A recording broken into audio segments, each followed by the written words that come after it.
You sound good here. Everything's working. All right, Okay. cool. All right. Well, Take thank you two. very much, Dr. Landry, for getting back on track with me here. I apologize earlier. I tried doing this a couple weeks back, and I was having some technical difficulties, but nonetheless, here we are. So let me introduce myself now that we're officially able to hear each other. My name is Felix Arroyo. I am the host of the JMC podcast based in Lancaster, Pennsylvania. So I'm interviewing people about their journey. Marquise Lupton got me hip to you. And obviously, I've been following along. I ordered the book, Microskills. I've been reading it. A couple days ago, I started reading it. So obviously, I would like to start here. But the gist of the conversation for this podcast is getting to know who you are in your journey and the ups and downs, and kind of like getting to know people and realizing we all got a lot of things in common. One of the cool things that I just started reading, but I love, so here's the irony is I want to be a good reader because I like to read, but I get distracted really easily. And so reading for me, I tend to start thinking of other things as I'm supposed to be reading. But the cool thing is I'm really hooked on what I'm reading in Microskills because of the way it's positioned on the page, the words that are being used, the interaction. I feel it's very personal and relatable. So what was it about writing this book for you that was important? When we started writing this book, it was, by the way, 3 years ago, and I was on maternity leave, Okay. actually, and just didn't really wanna go back to the grind of going to shifts and going home. I said, "I feel like there's a bigger purpose for me beyond just clinical care, Sure. believe it or not." And I knew I wanted to write a book that helped people in the way I needed to be helped when I was first starting my career. So I'm an emergency medicine physician. I'm at Harvard. I was the first Black faculty member in my department. I arrived and I held on to that for many years before we had the second Black faculty, woman Mm. faculty member. And it was, I was surrounded by very friendly people, and I watched these same very friendly people get awards, get promoted, get programs, like leadership programs, offered to them, publish, get opportunities to speak, be consultants, etc. There were all of these ways that I could see them moving along with their career, and I was not. Mm. And the aha moment for me, I've had many. One of the first aha moments for me was when I was talking to one of my colleagues and I said, "Wow, it is so amazing that all of these people around you are just nominating you for stuff and recommending you and writing letters of recommendation for you. It's just amazing that you have all of this support and they're Yeah. pushing you forward." And he stopped me. He says, "Adaira, no, no, I am driving everything. I see a nomination for myself and I ask someone to submit it for me. I draft my own letters of recommendation, Huh. but I am fully doing it on my own. I don't wait for other people." And it was really the first time early in my career that I realized I had been waiting and I should have been more active. And it was like this aha moment for me when he told me that he was writing his own letters of recommendation, because that was a big reason why I was probably just not moving forward, is I did not take that initial push to move things along and draft my own letters of rec. And so when he told me that, I was like, "Oh my God, this is so scandalous. I can't believe you're doing that. You're going to get fired if you get That's the found first out that thing you're I writing was your own just letters of thinking. Yeah. recommendation." Yeah. And turns out, no, people do this. Wow. People do this all the time. They write their own letters. And so that was the first moment where I realized there is a playbook when it Mm. comes to success. Mm. And some people know the key secrets, Yeah. tools, The score of the game. strategies, Yep. pathways to get to the top, and some of us are just left waiting, Mm. assuming that it will be handed to us. And when I think back to that moment, and I think back to all the other lessons I have learned since then, we wanted to write a book. So it was myself and my co-author, Dr. Risa E. Lewis. We wanted to write a book that really shared the how-to, those secrets. And we wanted to be as granular as possible because we know what it's like to be told vague, sort of lofty, high level advice like go out and be ambitious, Yeah. Yeah. meet people, Yeah. try harder, right? Like, what does that actually mean? What does that look like? It's so frustrating hearing that, right? Like Yeah. someone's trying to encourage you without sharing the actual strategy. And so we wanted to write a book that really shared the strategies. And you said that you've read a little bit of it, so you probably have seen that we try to keep it as granular as Yes. possible on purpose because when you have the roadmap in front of you, you see, oh, it's actually not that hard. Yeah, and it's very tangible the way it's written, which it entices me to want to keep reading. One of the things that I appreciate what you just said is that, and I've heard this before, where it's kind of like there's a score to the game. There's a guidebook to how this game is played, but nobody. These are things that no one really knows about unless you kind of know somebody that knows somebody, and they're willing to fill you in. Um, and so I kind of remember coming across that in the beginning of the book too, where it's like this is something that isn't really that people don't know this information, and so the book, from what I'm gathering from you right now, is a way to kind of break it down for people who don't really have access to rub elbows with somebody or to access information one way or another, which is one of the things that I really appreciated because um my wife is in the medical field. My mom was a kindergarten teacher growing up. I'm Puerto Rican, so I grew up understanding how education really for people of color especially is Mm. imperative, and when people of color don't have access to that only because of where they are in life, which is unfair. It sucked to see it, and so I'm really really grateful and appreciative of it. um And I just want to add Yeah, that please. an admission, meaning admitting someone somewhere or opening a door to something, is not the same thing as actually providing the knowledge and the Yes. tools for someone to succeed. And your initial question was why we wrote the book, and I will share this one extra thing that I learned a few years into my career, which was to never let something occur just once, to try to stretch things out, double dip, triple dip. And so I have a role at the medical school, Harvard Medical School, where I advise early career professionals. So much of what is in the book is very similar to what I tell those students regularly. And so that is an example of double dipping because I just took the knowledge that I share very regularly with these students and other trainees, and I said, how else can I use these one-on-one conversations with my students? How can I take that information, that skill set, and put it elsewhere? Yeah. I would never have thought to do that had someone not sat me down and said, how are you replicating your skills so that you're covering it in multiple different places? Mm. How are you like widening your horizon, your portfolio, so that you're not just sitting in one career doing the exact same thing over and over again, but you're really taking one skill set and transferring it to a different arena. How do you go about doing like stepping into that arena, so to speak? I understand this is the first time you've written a book. Am I correct in that? So, I'm sorry. Go ahead. I've written children's books, but this is the first Okay. large Copy. nonfiction type of book. Copy.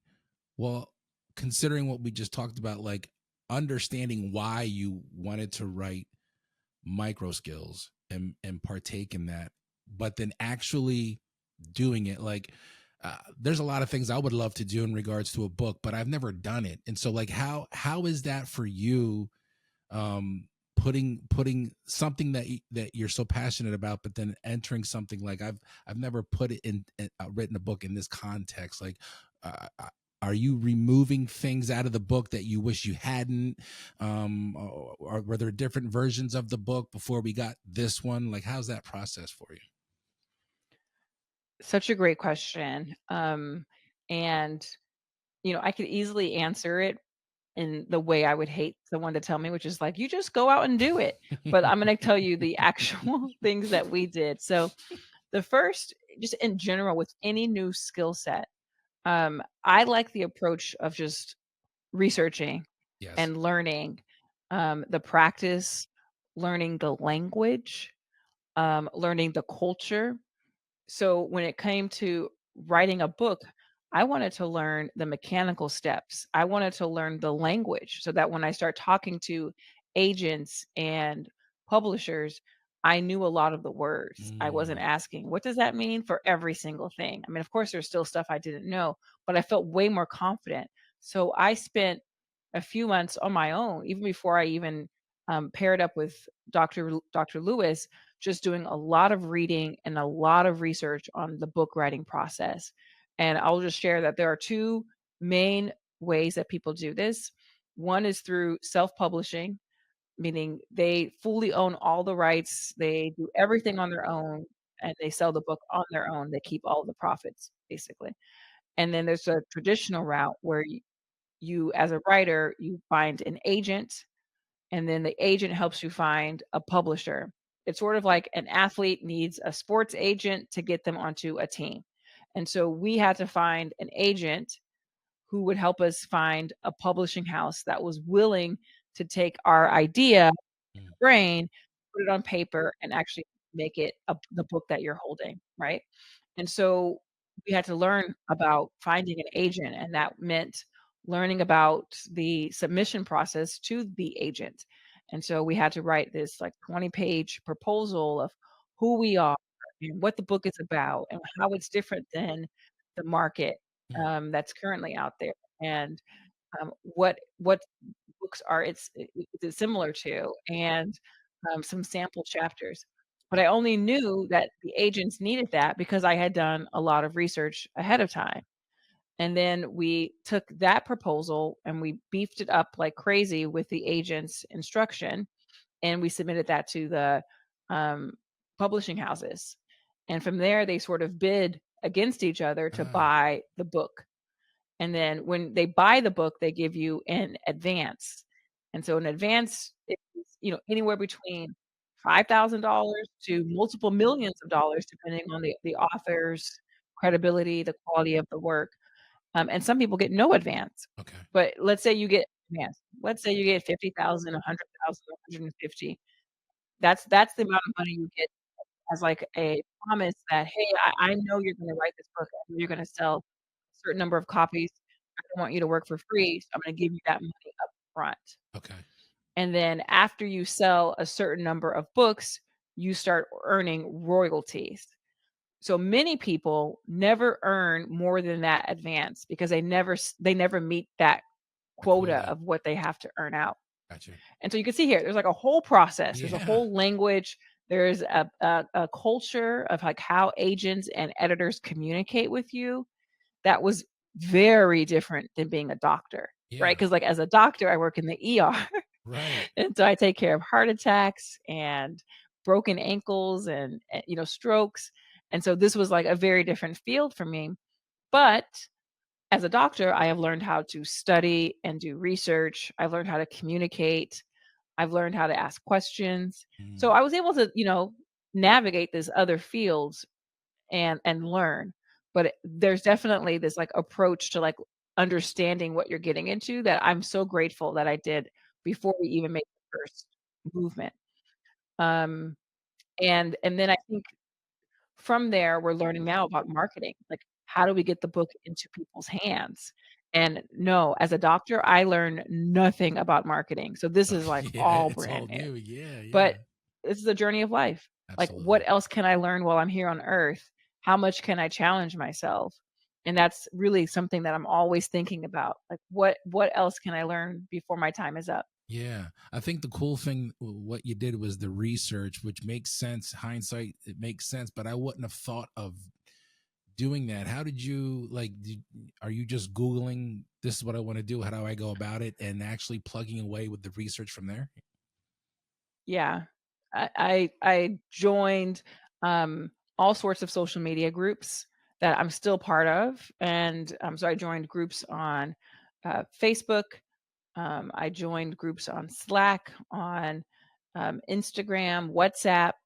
I started following websites that focus on writing books, and there are many. Yeah, Um, and and there are so many websites out there that there are some websites just on finding an agent, and some on just writing up that proposal. So like there's like really hyper niche websites out there. I mean, there's so much content that you don't sure. need to register for a class.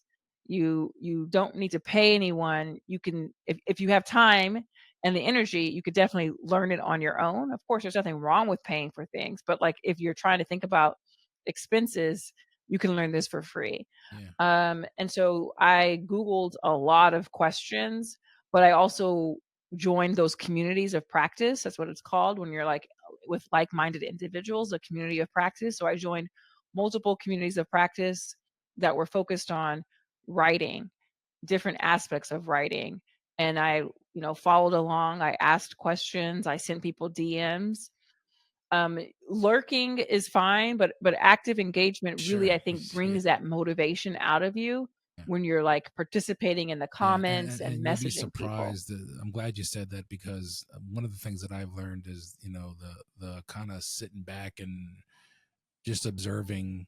You can gain some information that way, but actually getting involved for whatever reason, it just kind of like creates an energy that people then want to engage more with you, and more information just kind of like falls on your lap if you're willing to dive in, like you said, googling so many things, and I can speak for myself. Like, I love looking up things on the internet. If I know how to utilize it correctly, you can find a lot of information, and there's a lot of rabbit holes you can go down. But I mean, you can apply this to everything in life. The let me look this up and get ahead of this before we actually begin. It's re- it's really fun to brainstorm. I love brainstorming. Like, this is my new idea. Let me Yeah. just get started. The problem with brainstorming is that you can easily forget what's possible. You can easily miss Yeah. your own roadblocks because you're just so enticed by this idea of like, I'm going to start a new podcast and I'm going to go buy all the equipment now, Oh yeah. right? Before you realize actually podcasting is really hard. Yeah. And you have to like do a lot of back end work or pay people to do that for you. And it's a lot of time. It takes a while to earn money. And so like there's all this stuff that you need to understand and accept and learn about before you just start buying a ton of mics and fancy headphones and getting a logo and a website, which is like all the fun stuff, right? Right. But like the grind is really what you want to research. Like, do I actually have the capacity for the grind? And so I think it just it really speaks to any topic. I love personal finance in medicine. We're it's like not a secret that we're high salary earners and yet we have crazy amounts of student loans and we're never taught how to manage our money. So actually Mm, many doctors don't know what they're doing with their money. gotcha. And I did not want to be one of those. So when I wanted to learn about personal finance, I did the exact same thing for the books. I joined a bunch of communities of practice related to personal finance. I read a bunch of books. I follow podcasts and blogs, and that's how I learned the content versus like just quickly hiring a financial advisor and trusting all of them, right? Right. I wanted to do that like grind research and just see sort of like what am I getting into? What is the language here? So no matter what the skill set is, whether it be podcasting, personal finance, writing a book, starting a startup, it's always really important to at the very least do some background information of like what am I getting into? Do I have the bandwidth? Is this feasible? Yeah. Yeah. Um, I'd love to talk about the nonprofit that you founded, Writing in Color. Um, this is pretty cool. And obviously, I'm just going off of what I read in the beginning of the book when I was getting hip to your work. But we're talking about teaching people of color how, giving them access to writing, and it's done by writers that are of color. Yeah. I co-founded this nonprofit with another doctor, Dr. Farah Boy, who is just an amazing individual. And we both had experiences taking classes. I actually didn't even mention writing classes. That's another thing that I've taken. Okay, So wow. we have both taken writing classes and have sat in these classes and been the only person of colors and women of color frequently. These classes are quite expensive. I mean, a writing class that's, let's say, 6 weeks long, could easily be $700. Hmm, And so they can quickly escalate, and because of that, it can exclude people. yes. And they're really wonderful ways to train your voice and to learn the craft and to build that community. And so when you're excluding people from the class, you're actually excluding them from the entire field. We wanted to create a nonprofit that focused on really leveling the playing field. It's all about access for us, right? Like, and making it so that the entry, the level of entry, the bar for entry is lower. And so we offer these free courses to people of color who can learn from teachers of color using published articles and books from writers of color. And the idea is really just to normalize that we belong, that we have voices, that we should be heard, that we have something to teach. And um, and it can be accessible, right? We don't want anyone having to break the bank to do that. So this summer we are pairing up with Boston Public Schools, and we're going to be teaching high school students over the summer. Some of the craft of writing a good sentence, very simple goal, which is like how to Wow. write a good sentence. But by focusing on this group early, we're gonna hope to normalize that you have a voice and that writing is the gateway to everything in life. Like, if you know how to write, that means you know how to communicate, that you know how to articulate your thoughts into some way.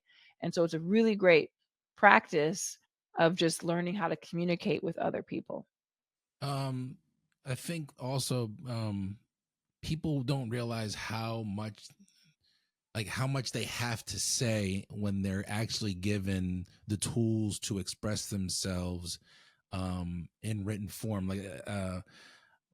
Like one of the things that I thought of was like when I was a kid, I would write plays, um, and even though I was writing plays of movies that already existed, every now and then I would write a one that was my own. But it was like the writing, like the escape of writing, like giving somebody a person of color, like you said, the amount of money that these courses cost, it does kind of like bottlenecks, so to speak, like who has access to that. Again, we're back to access, but there's so many like people of color, like my mom grew up not poor, but I mean, she didn't have access to a lot of the things that a lot of people had.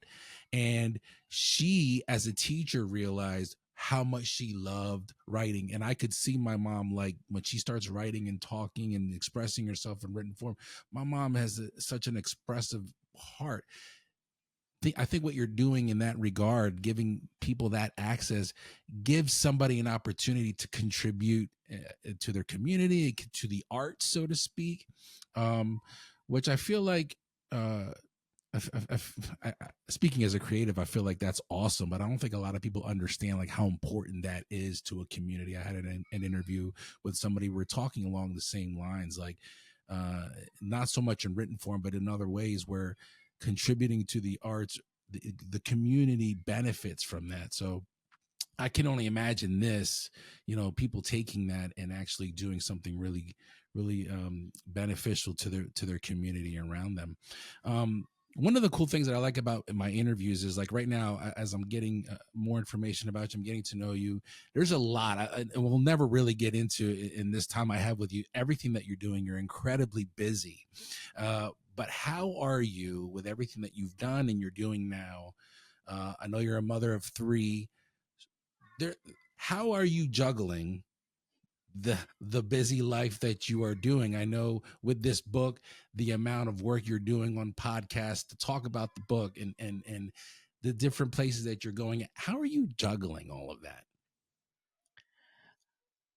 I would start by saying, I don't really believe in work-life balance. I believe Okay. in self-compassion. I believe in awareness of my own physical energy level, but I don't really strive to have balance. And because I don't strive to have that, I think my expectation is very compassionate and considerate to who I am.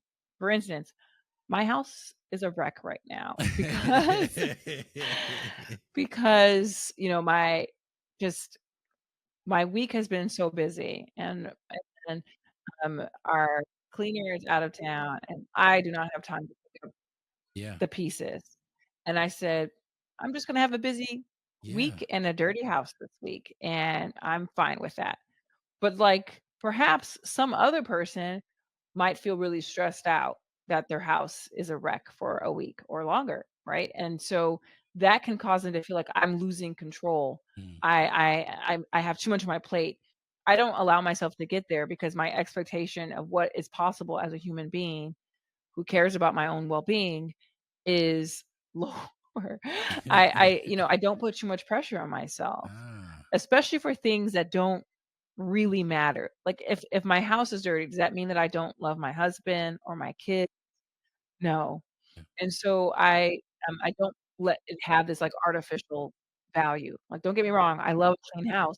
I'm okay if it's messy. Yeah. Same thing with like you know, there's this concept that is not widely spoken about, but it's been published, non-promotable work. So a lot of women are tasked to do non-promotable work. Taking minutes for meetings, organizing socials or like wellness events, um, a Mm. lot of like mentoring of some of like maybe like the junior female employees or trainees or students that might not ever really end up on a CV. Um, so some of this stuff is like not necessarily unimportant, but usually still not promotable work, meaning it's not going to help you get to that next Right. level. Right. And so I'm really good at screening for non promotable work. I can look at something and say, this is there's no ROI for myself. Hmm. I don't think there's even ROI for the person asking me. And for the people who are supposedly going to be affected by this, I'm not even sure they care. Mm. And so it's like, usually if there's like one or two of those things present, I'm like, I'm going to pass. Yeah.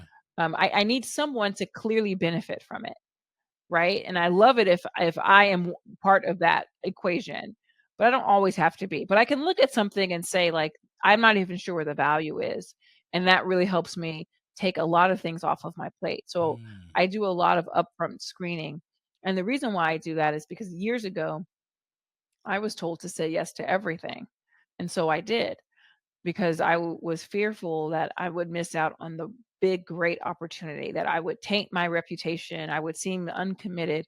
So I would say yes to anything coming my way. And then I found out that have a very short bandwidth actually, Sure. Right. and I was like overworked and I felt behind and overwhelmed, like a natural response to anyone that has too much on their plate. And so, what I started doing and what I tell my students, and then it's in the book as well, is I stopped saying yes to everything and I started to say, tell me more. And I love Mm. that phrase, tell me more, because you're really asking people up front about the work that's coming towards you. You're asking them questions so that you're not going to be surprised later on when you find out, oh, there's no funding. Oh, I have no admin support. Or actually, this deadline is during my anniversary. I'm gonna be out of town, and I should have asked that earlier. So you're just sort of like asking all of those questions up front, right? Like, is there funding? Is there admin support? When is this due? Have you done this work before? You know, is there a team that I'm gonna be managing, right? Like, who's also part of this? Just asking these questions up front really helps you decide if something is really great. So it's not that I'm, like, amazing at balancing many things at once. I don't think anyone truly is amazing at balancing many things at once. It's that I'm just really great at screening things so I don't get overwhelmed.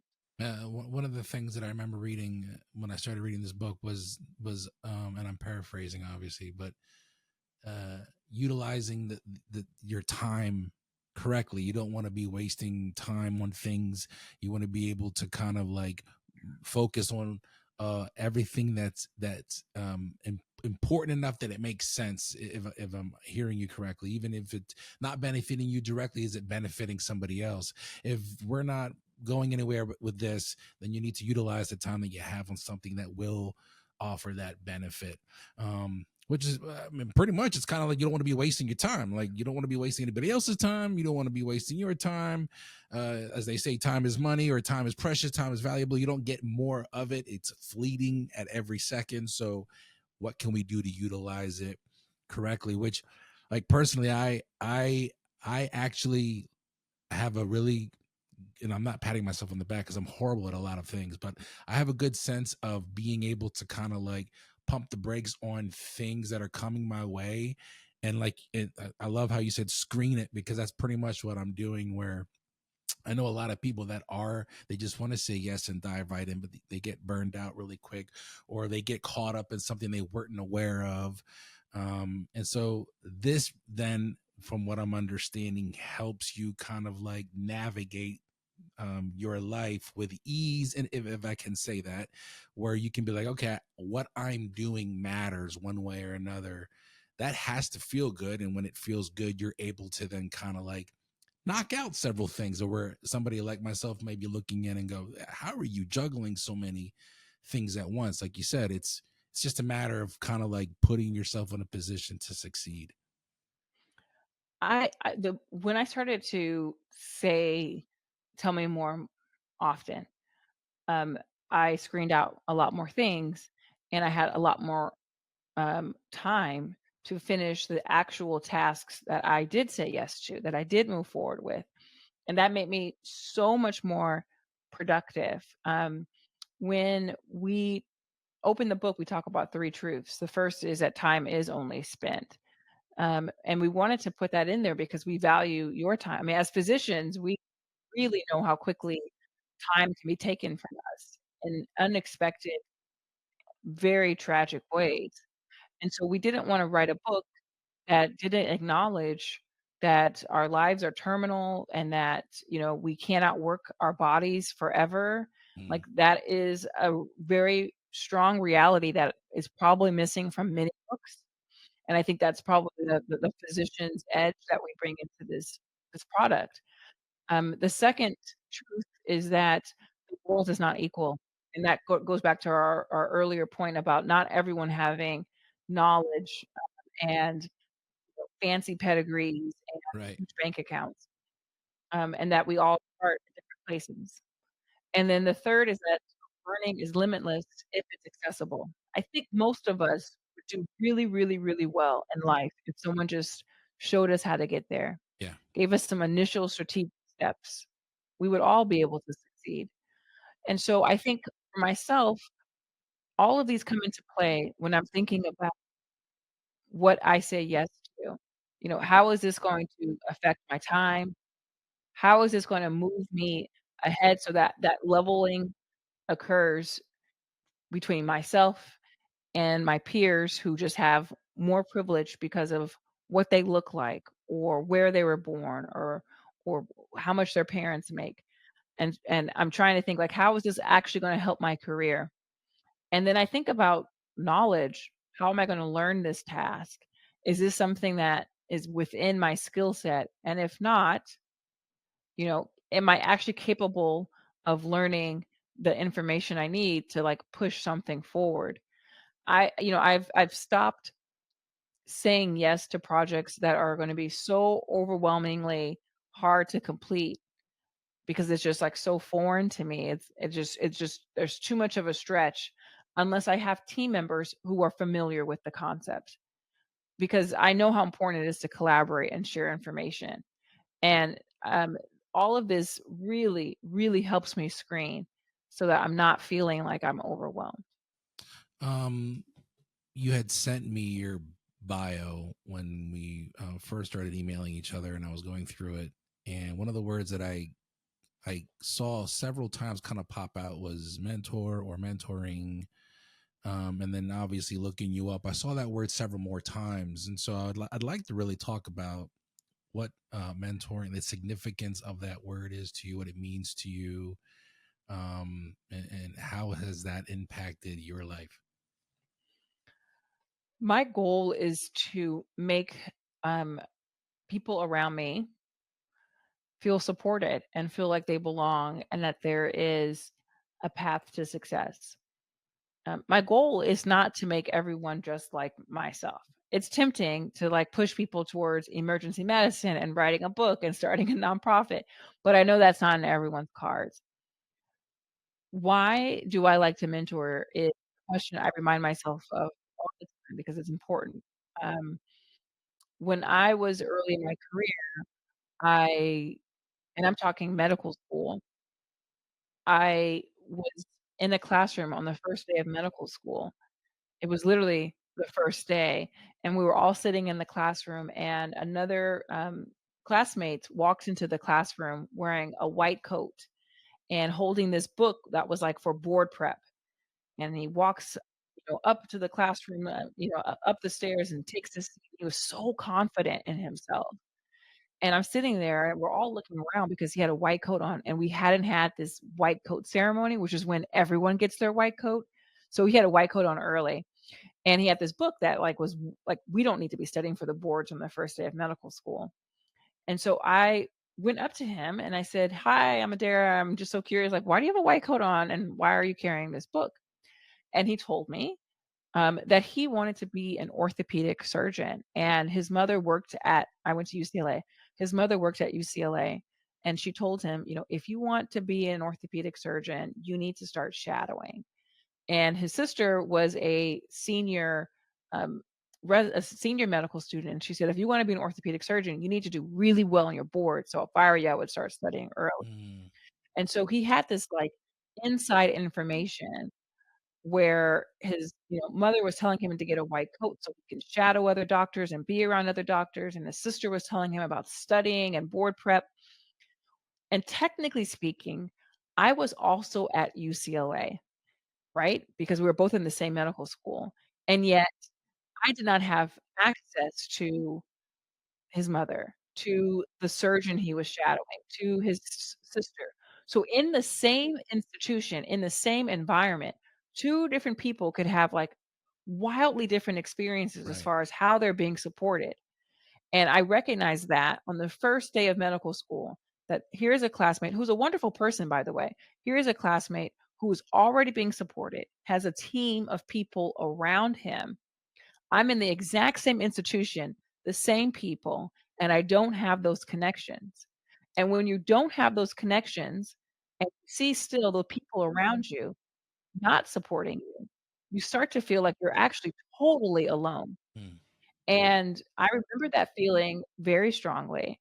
And I told myself that if I ever get to a situation where I can make a student feel like they're not alone, I would do it. And so I took this position as an advisor. I've been doing it for 5 years, which is a very long time for Adaira to keep any role. But I've been doing it for 5 because it just brings so much joy and purpose to truly help people.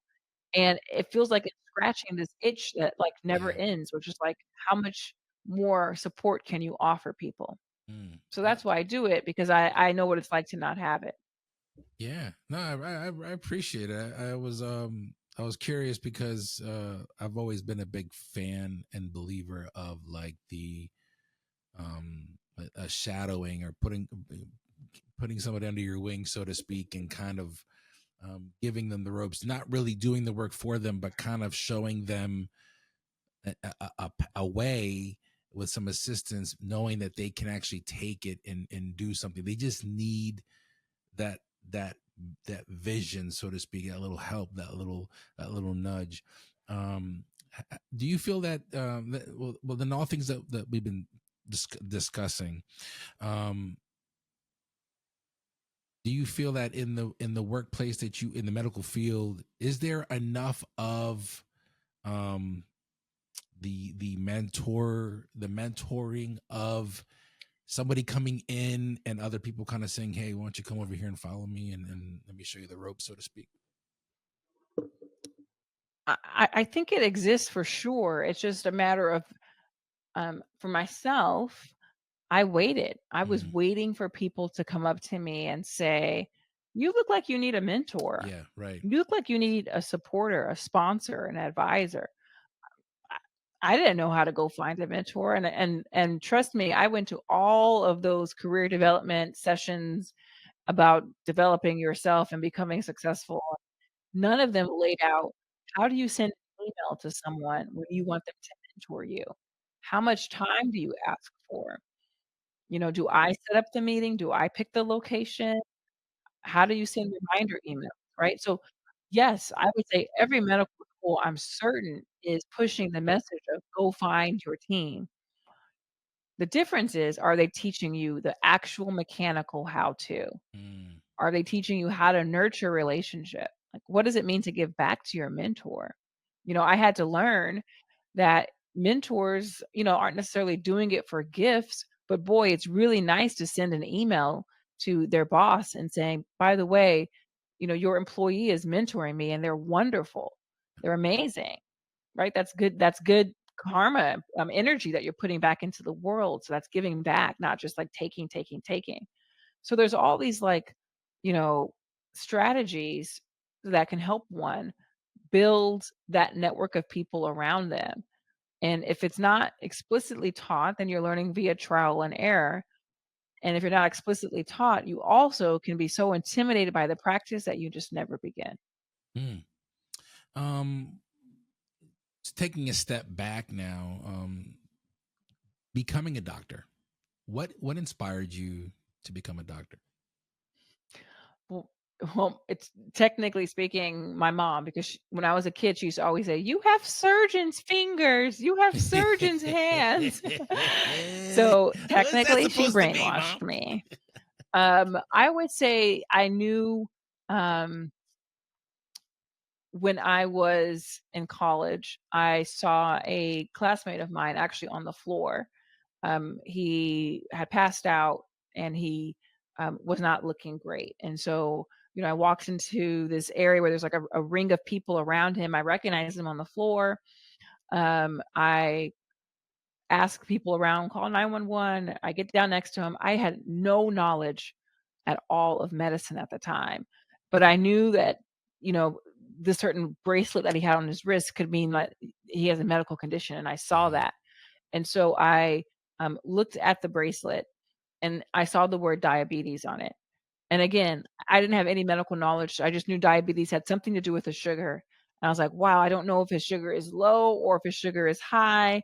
Do I give him something? Do I not give him something? yeah. So I just sat next to him and I told him, you're going to be okay. You're going to be okay. And then I waited for the ambulance to arrive. They ended up actually taking him to the hospital and, I went to class. The next day or a couple of days later in class, I walk in, there's this huge bouquet of flowers on my desk and a card from him saying, "Thank you so much for just being next to me while I was feeling ill." And, I didn't even think anything of what I was doing. I did not do any medical care. I Right. just offered support. And then a few years later, I was, cooking in my apartment. I'm not a cook. Okay, I'm not a cook, and I don't know why I did this, but I was like, "I'm gonna deep fry some food." There you go. And I was frying oil and heating up the oil, and I moved the pan, and I splattered my arm and my chest with sizzling hot Mm, oil, and ended up getting 1st and 2nd degree burns on my chest and my arm. And I sat on that floor for hours by myself. I was in so much pain I couldn't even move. Didn't have a cell phone at the time, or at least handy. And so I just remember thinking about how much pain I was in and how alone I felt, and comparing that to my friend Barry, who was, on the floor getting some support, even though it really wasn't medical care, it just meant something to him. And I think that really triggered this idea of like, wow, like it's so important to be there for people. I know that now because I didn't have that moment for myself. And that really opened the idea of helping others through, medicine, through healthcare, through healing. mm, I love it. One of the questions that I I ask my guests before we start wrapping up is yeah, I'm really interested in what you have to say here. Um considering like what you've talked about and what you've experienced personally, professionally, what what do you what's your how do I phrase this now? What do you think about like the state of people? Like what have you learned about people? Um, well, I think my understanding of people has 100% changed, because of COVID, because of, Mm, all of the civil unrest, because of, um, some of the policies around abortion and, um, access to guns. I mean, I think, um, there are a lot of wonderful people still left in this world, I'm certain of that. Um, I think the lack of information, the lack of credible information can really make a good person, turn into a bad person, and, um, it really does speak to the power of knowledge, the power of trust, and trust in the knowledge that's given to you. Um, I I think these last few years have been, like, incredibly challenging for everyone for various reasons, financial reasons, health reasons, socially, politically, just find any yeah. concept, and be like, "Yeah, that's been challenging for me too," and so I think, um, despite all of that, I believe people are quite resilient, and I feel like the good people are really interested in making and keeping this world a good place. So I'm really encouraged by the Gen Z population. Mm, I think millennials sort of were the first sort of change, the inflection point, to understanding the value of compassion and removing toxicity in the workforce and in politics and in all various institutions like marriage. I think millennials were like, I don't wanna give millennials all the credit, but I feel like they kind yeah. of really started this discussion. That was already there, but maybe they, like, amplified it because of social media. And I think Gen Z, is for sure going to be a population that really thinks about identity and, uh, energy, and wellness, collaboration. Yeah, I just feel like they're a lot different. They're not like, "Put your head down and grind." They're like, why is it this way? Like, why can't it be better? Yeah. Why do we have to continue doing the same thing over and over again when there is a kinder, more compassionate, and more fair way? So I think, yes, the last 4 years have been challenging, but I love to see this younger population coming up, and every generation has its own weaknesses, of course, but I think their strength is that they are really amazing at advocating. Mm, I appreciate that. I'm glad you brought that up. In your line of work, information needs to be actual and factual. How was that for you when the pandemic kicked off and rumors and theories and everything, this, that, and the third was flying around? I mean, misinformation was kind of flippantly just being put out there like it was no big deal. How did that affect you on a personal level and on a professional level? I think it's understandable in the beginning for people to have doubts about, a lot of what they were seeing. I mean, what we saw on TV, on social media, the video clips in, Wuhan and Italy and New York City, I mean, that was really traumatic footage that for a lay audience, a non-medical audience to see, is very frightening. I mean, I think even for physicians to see, rows of bodies, people on ventilators, people suffocating, like, Mm, that's really traumatic, but we have at least seen some of that before, so there wasn't this, like, huge delta. But I think for patients I'm sorry, for just regular civilians who are not medically trained, not within healthcare or the military or anything where they might have seen death or dying or disease up front. I think that was a huge shock, and that made people incredibly fearful. And there was this, like, delicate moment where we could have offered a really clear strategic plan, a united plan, and what actually happened was there were many separate entities working against each other, and because of that, it's like, who do you believe? Mm. And, people started to align with their political party, even though political parties have really nothing to do with Right. healthcare. I mean, not on a day-to-day basis. They're not researchers often. Some of them are, but not many of them are healthcare researchers. And so it just sort of became this, like, political versus healthcare battle that I think ultimately led people to have mistrust in both parties. Um, I do think, though, that patients are coming back around to trusting their doctors. I feel a difference in these last few years compared to, like, 2020, 2021, where it was like, Right. I'm scared of the vaccine. You're trying to make money off of me. Hmm. I'm like, Yeah. trust me, I'm not making money off this vaccine. But, people had all sorts of fears. It's like, who do I trust? And so I can understand that. I don't want to, I can relate. And, I think that was more of a missed opportunity from, like, the very senior leadership within this country, both on the political side, on the healthcare side, to really have a united effort that felt like it listened to the masses, and it allowed accurate information to slowly change. It was just I think it was like this whole volleying of, like, we're saying this, and now we're saying this, and someone else is saying this, and it was just too fast, too many opinions, and a lot of them were, like, very strongly contradictory. Mm. Well, I appreciate that. Thank you so much for joining me.